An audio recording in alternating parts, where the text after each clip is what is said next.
We'll be looking at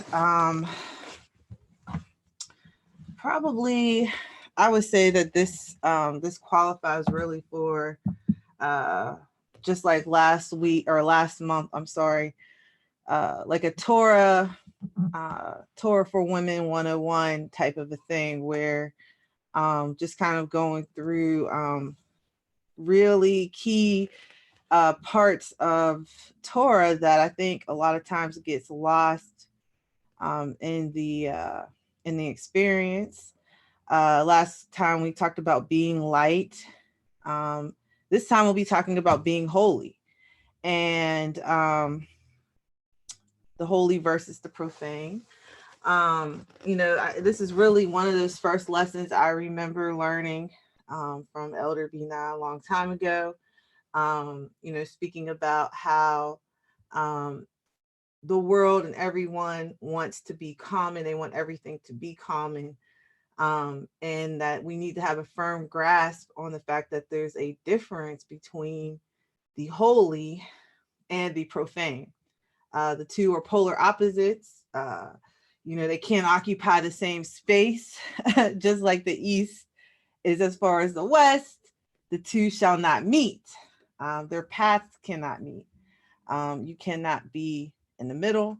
There's no such thing as being half holy, half profane. There's no such thing as being holy sprinkled with profane. There's no such thing as being profane sprinkled with holy. You are either one or the other. And so I want to start out with talking about something that, we all experience because we are in this world. And we live in a world that seeks to join the two together. This culture breaks down all barriers and all separations. It blurs lines of morality, structure. Everything is normalized to being the same. We live in a world where separations of male and female are becoming fluid. And they use this word fluid, right? Where functions and dress and the look of men and the look of women and the roles and the definitions of marriage are blurred. Definitions of what a family is blurred. Love is love. There's no such thing as right. There's no such thing as wrong, moral or immoral. And people even who are, part of, the churches, or, I believe the Methodist Church is about to experience a split because some of the Methodists want to have, homosexual clergy, and some think that that's not right. And so instead of it being, okay, let's look at what the Bible says, it's like, okay, we'll just agree to disagree and have, two denominations come out of the one. We're experiencing a lie, really, because our human reasoning is justifying our actions, because we redefine what's moral, what's immoral. We redefine what's wrong to make it sound right. So, just as an example, instead of calling pornography, it's called adult entertainment. Instead of calling sex male, female, if you have a child, it's called gender. And those two things can be different. You can self-identify as any number of things. And then, the number keeps expanding. Instead of calling bad or foul language curse words and profanity, we call it adult language. Instead of saying a lie is a lie, we call it a white lie. It's just a small lie. It's not a big one, right? So we redefine things. I mean, those are just some examples that I can think of off the top of my head, and I'm pretty sure that there's like a lot more examples that I couldn't think of. But we redefine these things in order to make them sound normalized, to make them feel more acceptable, so they don't look so bad, right? In order to make them common, and in order to make them seem okay, acceptable. And in doing that, we are mingling, right? We're mingling this profane thing, where it shouldn't go if we are calling ourselves the people of Yah. And when we look at the purpose of the Torah, and this is it almost, I guess the top part is really a slide from the last study, when it says, for the commandment is a lamp and the law is light, and reproofs of instruction are the way of life. Okay. So the law, or the Torah, in the Hebrews, the Torah is instruction in righteousness. It's actually instruction in holiness. Okay. It teaches us what is holy or what is profane. We will look at these definitions, because another word for profane is common. That's common is a definition of the word profane. Who is holy? So what is holy? Who is holy? Or who is profane? How does holiness transfer, and how does profanity transfer? Because there's transferences that can take place. Holiness doesn't just stay in one place. Profanity doesn't just stay in one place. What do you do with something or with someone that is profane? The Torah deals with that, how to be holy and how to maintain holiness and sanctification. That's another thing that the Torah deals with. So when we look at some of these definitions, it is not the human intellect that defines what is holy. It is the Most High who defines what is holy. And just like everything, Yah is light, and everything that proceeds from Yah is light. Yah is holy, and everything that proceeds from him is holy. So when we look at this definition, looking at the word for holy, the Hebrew word kadash, which means to set apart, to sanctify, to separate, to be clean and pure, to appoint. You can even see in some instances where it can mean to be bright, going back to our concept from last time talking about light. And then you have profane, which is halal. That CH isn't a ch, it's a ch, which means to make common, to defile, to pollute, to dishonor, to violate, to drill a hole, to stain, to wound, or to break.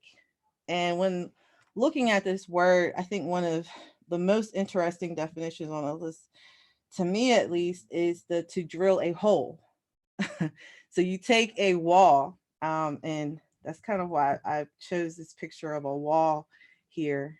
This is the Great Wall of China. But it's like, you have this boundary, this border, this thing that is defined. I know one side is what's on the outside. I know one side is what's on the inside. Well, if I come and I drill a hole in the wall, right, and I get my picks and my axes and I start to penetrate that wall, well, now there's going to be an opening, right, a doorway. So it's no longer this impenetrable wall. I'm actually tearing it down. And so that's what the word profane means. It's to take something that is established and has a good foundation in it, and to kind of just be like the termites or whatever, and start to break away at it, and start to tear away at it. It's just like taking a bucket of clean water and taking some mud and putting the mud into the water. The water doesn't clean the mud. If you put the mud in the water don't clean the mud. The mud defiles or stains or taints the water, right? And so the same way, when you have something that's holy, if you introduce halal, if you introduce profanity into it, then you take away from that. It's no longer set apart. It's no longer clean. It's no longer separate. There is obviously, you can look from the inside and you can see the outside. You can look from the outside and you can see the inside. What does that mean? That means that it's the same thing. It's no longer different, and so that is one of the reasons that we have the Torah, is to set those boundaries, to set those standards, because we cannot, if we say that we are holy, but at the same time, we have this these holes in our structure, then we really are just fooling ourselves. All right, so let's just go through a couple things here. And I'm really going to try to harp more so on the holiness rather than the profaneness, because I believe that it's more important to do that. We know enough profanity, but we're going to really harp in this, try to keep it short, harp on the holiness. So I want to start with the source of holiness, which is the Most High, Yahweh, Yod-Heh-Wah-Heh, where it says, I am Yahweh, your Holy One, the creator of Yisrael, your king, Isaiah 43, verse 15. And Hebraically, according to the Hebrew mindset, the word holy and the thought process behind holy, it's intimately tied with the divine. It's intimately tied with Yah. He is set apart to to the umpteenth power, right? He's the most high. He's not just the high, he's the most high, right? Before anything was, he is, right? Scripture says that the heavens is his throne and the earth is his footstool. Nothing compares to him and to his holiness. And so when you look even at this verse here where it says, I am Yahweh, your Holy One, the creator of Israel, your king, when you see where he speaks about being the Holy One or the Holy One of Israel, a lot of times it just says that he's the Holy of Israel.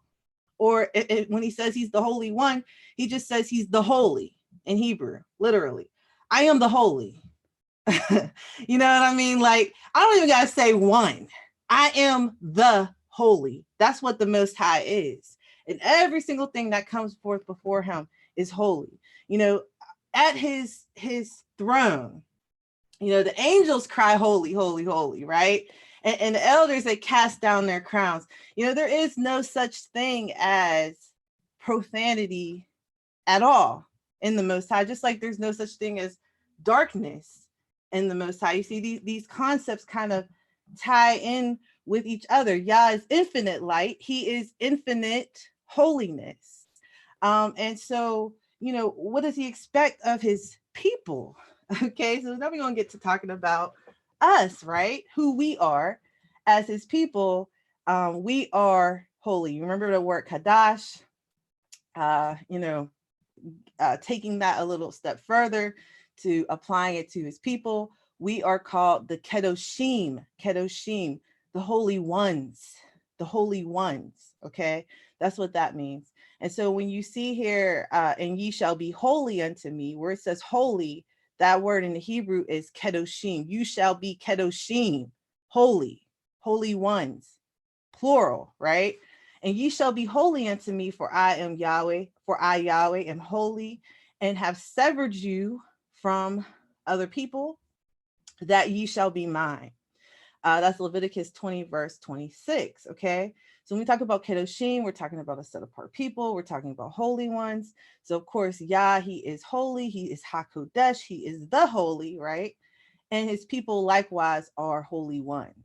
So we get that same, just like that light thing, transfers, we get that same transference of holiness, okay? When we look at being severed, it's interesting because the word holy means to be set apart. And the word for severed here isn't holy, but, if anyone, I guess, listens to, I do talk about this in the context of unclean and clean. Maybe we'll talk about that next time. But, there's different words for separation, okay, in Hebrew. There's actually a lot of words for separation. But when we look here at to be severed, it means to be separated, divided, excluded, to make a distinction. Okay, so when we talk about being severed from other people, that means that we're not counted with them, right? He doesn't count us with them. He kind of has taken us apart almost as a tithe, right? Almost as a first fruits, and excluded us to make a distinction for between us and others. So it's the opposite of being common or ordinary. When we talk about being common, there isn't a designated purpose behind it. We talk about the brand of holiness. If you look at my husband's Trumpets 2019 message, if you wasn't there for it, he speaks about the brand, right?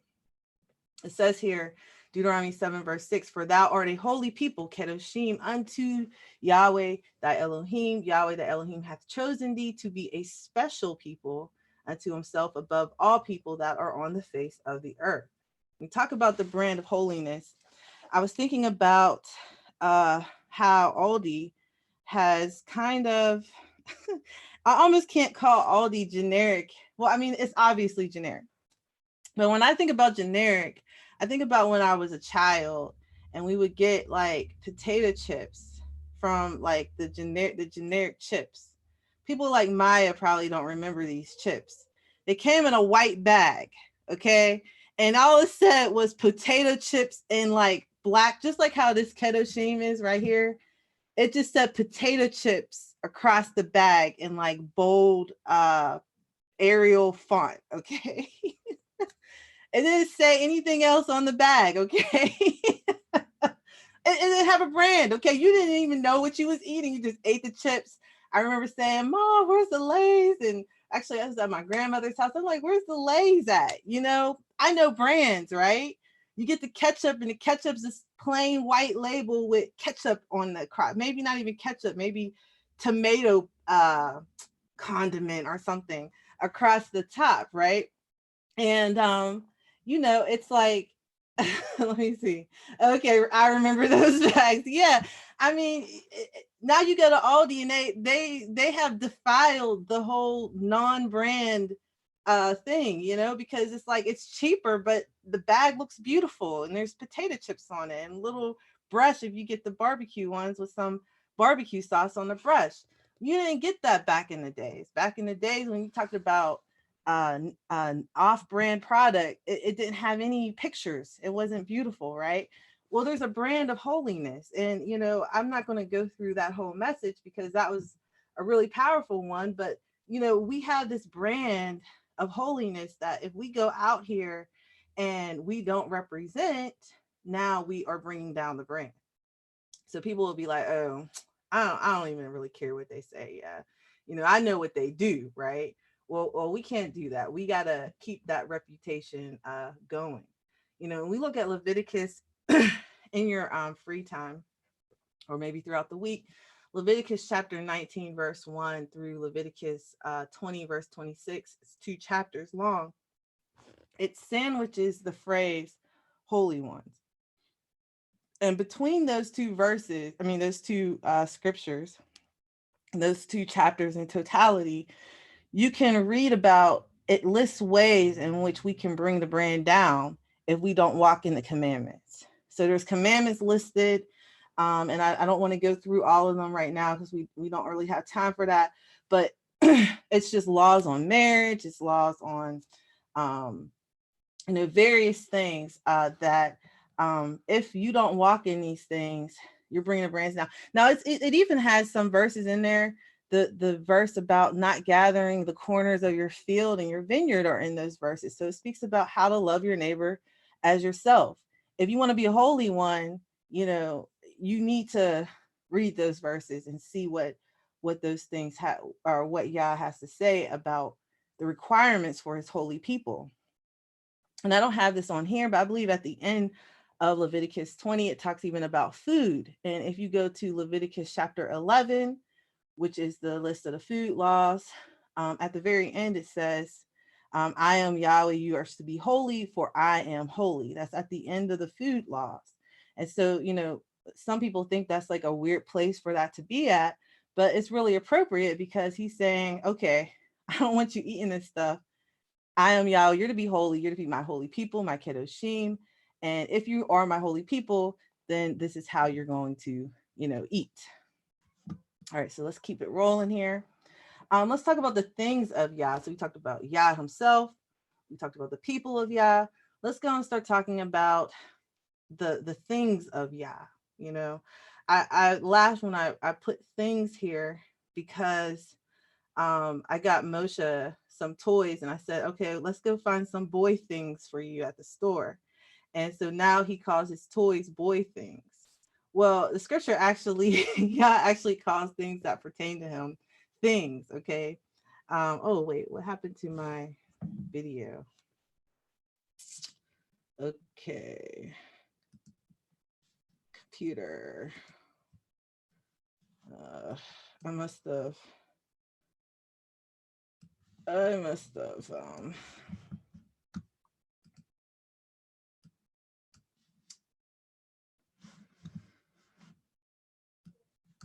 Hold on.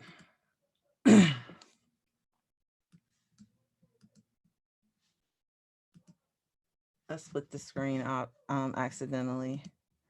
I don't know how to use my Apple mouse all the way. There's too many different clicks you can make on it. Okay, so I clicked the wrong button. All right, so anyway, let's talk about the things of Yah. So the things of Yah are holy. Ezekiel 22 verse 26 says, her priests have violated my law and have profaned mine holy things. They have put no difference between the holy and the profane. Neither have they showed difference between the clean or the unclean and the clean, and have hid their eyes from my Sabbaths, and I am profaned among them.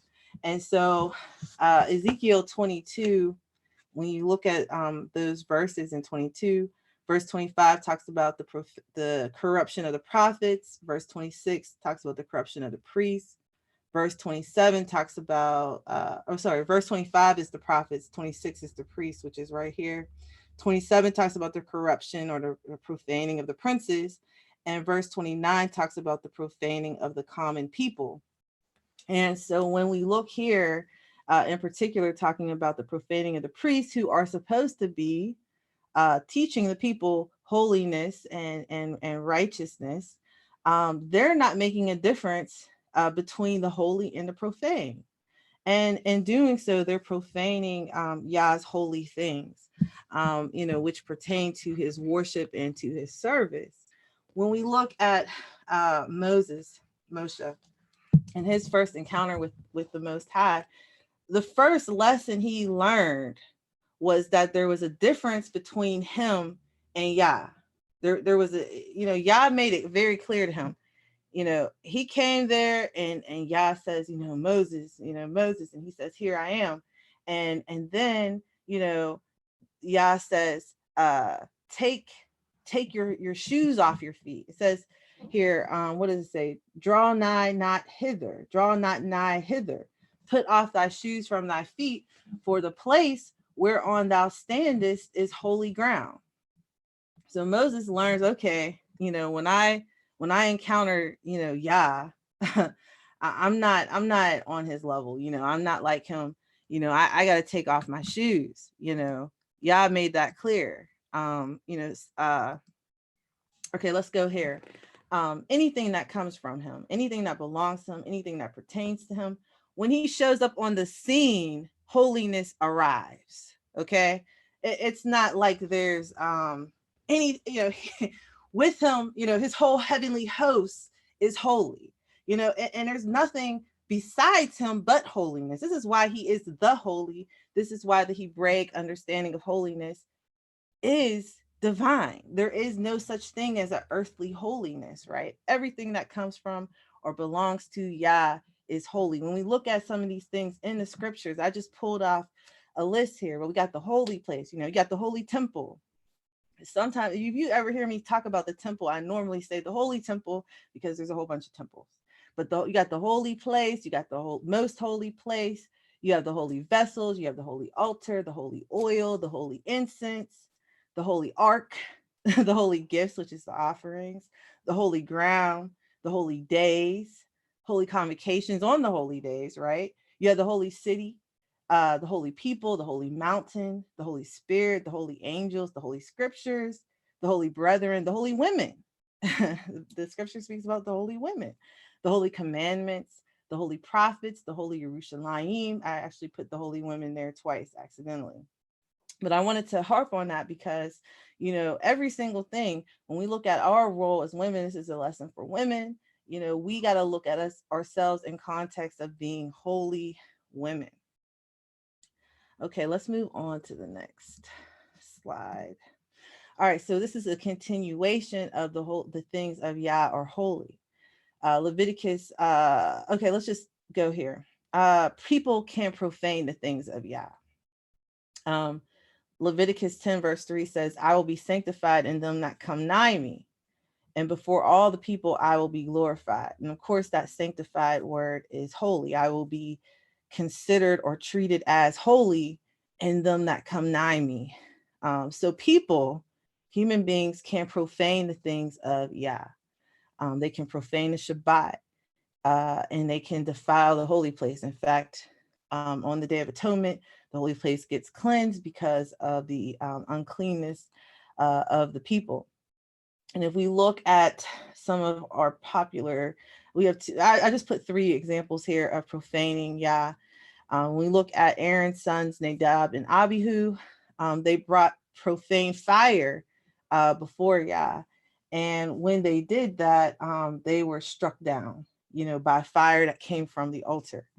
And so, Yah says, you can't just come here any kind of way. This is from the Leviticus 10 verse here. When we look at even why Moshe, and Aaron actually didn't make it into the promised land, a lot of people will say, well, he struck the rock twice. And yes, he did. But when Yah gives him the judgment in Numbers 20 verse 12, it says, and Yahweh spoke unto Moshe and to Aharon, because ye believe me not to sanctify, right, to hallow me before in the eyes of the children of Israel, therefore you shall not bring the congregation into the land which I have given them. So part of the whole, reason, of course, it did come out through him striking the rock twice, but it was because he didn't hold Yah as holy, sanctifying him in the sight of the people. We cannot come before Yah any kind of way. We cannot represent his brand any kind of way. If we go out and we profane his brand, the result is judgment, right? I want to talk about radiating holiness or emanating holiness. Emanating holiness. This is kind of a, there's 2 parts to this, I would say. There's a part of we'll deal with the first part of distinction within distinction. We'll deal with that first. Distinction within distinction. When we look at the priesthood, this is a prime example. We can look at the priesthood in context of the people actually here. Now you have this hierarchy structure. You have the high priest, and there's commandments for the high priest that are different between him and the priest, which would be his sons. So the high priest, he has this beautiful attire that he wears every day except for one day of the year. He can only marry a virgin. He can't marry any woman who's not a virgin. There's different requirements he has, right? So you have your high priest who is set apart, he's holy. Then you have the priests, and the priests come along and they have kind of like the undergarments that would be underneath the beautiful ephod and different things of the high priest. They have those type of things. And they also have another level of regulation. And then we have the Levites, which are the helpers at the tabernacle, and then later the holy temple. These are people who do have they're closer, I guess, to the service of the Most High. So you can see that there's a distinction between even the people of Israel, because now then after this, you have the greater nation of Israel. And so you have this distinction within distinction. But then you also have this concept of visible yet a mystery, visible yet a mystery. And you could see that within the camp of the children of Israel. I want to read this Numbers 23 verse 9 first, where it talks about, from the rocky peaks I see them. This is Balaam. From the heights I view them. I see a people who live apart and do not consider themselves as one of the nations. You have the greater world, and then you have Israel, and then you have these distinctions within Israel. And the world sees Israel from kind of this height, this view that's not present, but they're looking in. And when they look in, some of the things that we do, they don't understand. That's why the visible and yet a mystery. Some of our ways, which we get from the Most High, is a mystery to the world. But even when we look at how Yah handles himself and how he handles himself within, as far as the people are concerned, he's visible and yet he's a mystery unto the people. And we can see that within the encampment of Israel, where if this is a diagram of the camp. In the middle, you have the tabernacle. Okay. Now, I wish I would have had some more detail in the tabernacle, because even within the tabernacle, there is visibility yet mystery. Hallelujah. And you have the courtyard, which is holy, and the people would come before the courtyard. Then you would have the holy place where the priest could go in. You'd have you'd have the altar of incense in there. You'd have the table of showbread. You'd have the menorah, the 7-lamp menorah, which would provide light. And then beyond that, you would have the most holy place, which no one went into except for the high priest once a year. A few times he would go in and out from there, sprinkling blood. And when he went in there, he had the incense. And so it was full of smoke. So it was even a mystery even to him, right? And there was a veil that hid this most holy place that would be in here. And then and in that place was the holy ark. It was the Ark of the Covenant. And then above that Ark of the Covenant is that pillar of fire and that pillar of smoke. And unless the people of Israel was walking and going from one place to another, it rested above that most holy place. So within the tabernacle and within that structure, it's a structure that's there and visible, but even the priests, the Levites, and the high priest, it's visible, yet it's still a mystery, Now, when you come out from the tabernacle structure, kind of buffering everyone else is the tribe of Levi. Everyone else is buffered. There's like this buffering of holiness that surrounds the tabernacle. You don't just walk out from the tabernacle and run into Judah and into Issachar and into Zebulun and into Reuben. These people have to go through the Levites in order to get to the tabernacle, in order to get to the courtyard, and then they could go no further, right? So you have this buffering even within the setup. And then from there, you have the encampments of the people of Israel, which is the holy people, the Kedoshim, right? And so these people buffer. So there's like this buffering effect thing happening. And then outside of that, you're outside the camp, right? And so, yeah, he tells us, okay, if you guys have this thing, if there's someone who's profaning, whatever, you put them outside of the camp. They can't be in here. They can't be in these boundaries. They can't have access to the tabernacle. And it don't matter, there's a buffer here, but profanity, if you murk that water up with some mud, it's going to spread. And so those things have to be put outside of the camp. All right, let me just make sure I didn't leave anything out there.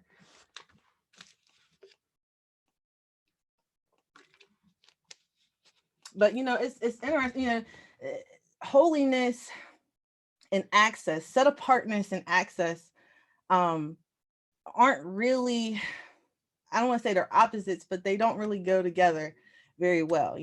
When you look at like even a queen or a king, I'm sure you can't just get on the book to the Queen of England,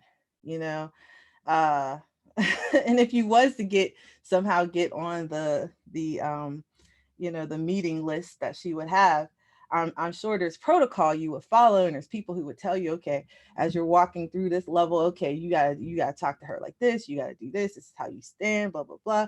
If you're eating, she eats first, etc. You know what I mean? And so if she's not done, you're not done. There's this protocol, and there's order, there's structure. Yah is all about order and structure. Numbers 24 verse 5 says, how beautiful are your tents, O Jacob, your dwelling places, O Israel. Another of what Balaam said, the matovu, how beautiful are your tents. Looking at the structure, someone from the outside can say that's beautiful, but it's not something that they necessarily understand. Once you become made holy, now you can begin that process of understanding holiness. If you're on the outside, there's no way that you can really comprehend holiness. We're going to bring this down to an end here, but looking at becoming holy, becoming a kedoshim, becoming the holy people.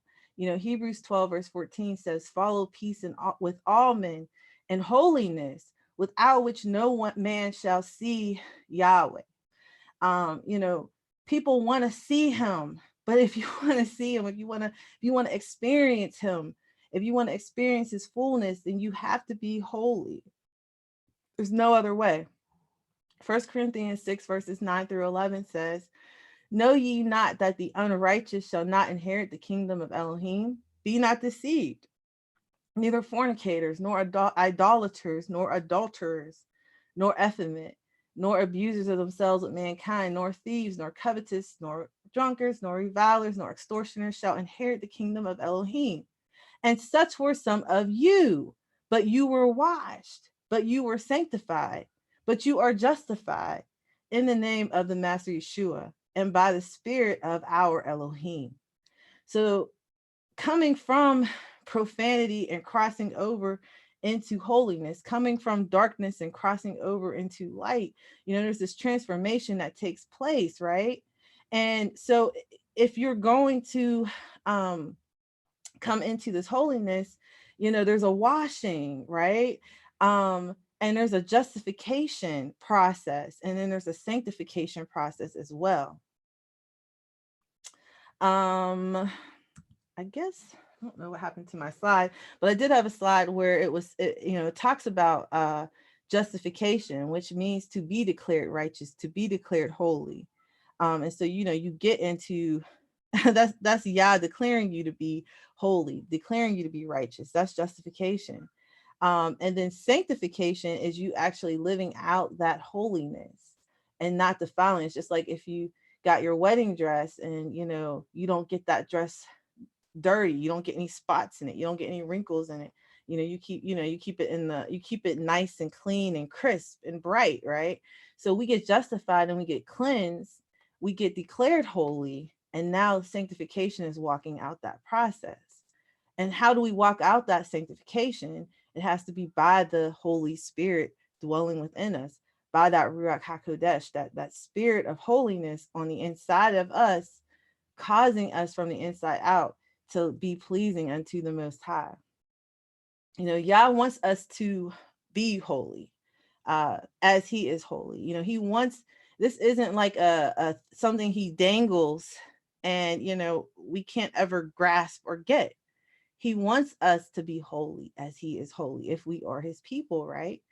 But if we aren't, if we're not willing to become holy, if we're not willing to become holy women, then we need to be fearful of Him and not sit there, not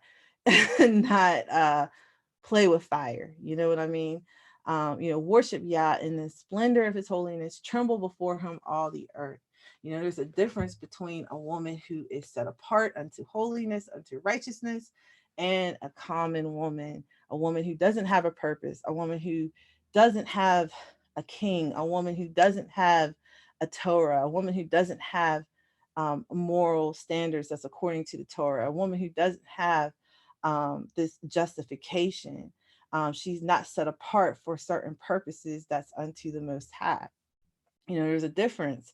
And how we speak, You know, I talk to people. If someone starts cussing, you can't talk to me anymore about holiness, because that's profanity. You can't talk to me anymore about holiness. You know, we got to think about how we speak. We got to think about how we think, you know, how we act, how we look, how we dress, how we present ourselves to people. All of these things, we have to exude the holiness of our Elohim, right? And if we take and we put worldliness into that holiness, we can't fool ourselves. We aren't holy anymore, but we're worldly. We have put drills into that wall, that great wall, whatever, that boundary and that distinction. We've torn it down, and now people could see through the cracks. They could see us for who we are, by how we act and by the decisions that we make. That means that we aren't separated, but that we're just like, you know, everyone else. And so that is the lesson I have. Hold on a second here.